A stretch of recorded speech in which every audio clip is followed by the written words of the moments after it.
Ce que j'apprends en 2025, épisode 2. C'est qu'on parle beaucoup de développement personnel, mais le vrai développement personnel, c'est celui que tu établis avec Dieu.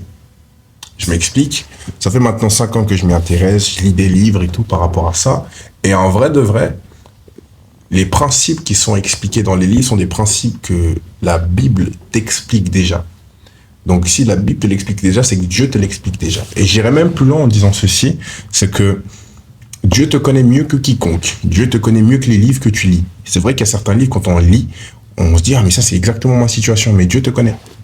Dieu te connaît aussi bien que le livre que tu lis où tu as l'impression que c'est de toi dont on parle. Parce que c'était clair, right? Et du coup, comme il te connaît mieux que quiconque, ben en fait, c'est à lui qu'il s'agirait de demander pour pouvoir s'améliorer. Je pense que c'est clair. Dans le sens où tu vas demander à Dieu de pouvoir faire en sorte que tu sois moins colérique, que tu prennes plus de temps. En fait, il va te plonger dans des situations où en fait, tu es obligé de travailler ce point. Et parfois, j'irai même plus loin, parfois, tu ne demandes même pas à Dieu de travailler cette situation, mais Dieu fait en sorte que tu la travailles parce qu'il sait que plus tard, tu en auras besoin. Donc ouais, ce que j'apprends en 2025, c'est que le développement personnel, c'est bien, mais le développement personnel avec Dieu, c'est encore mieux.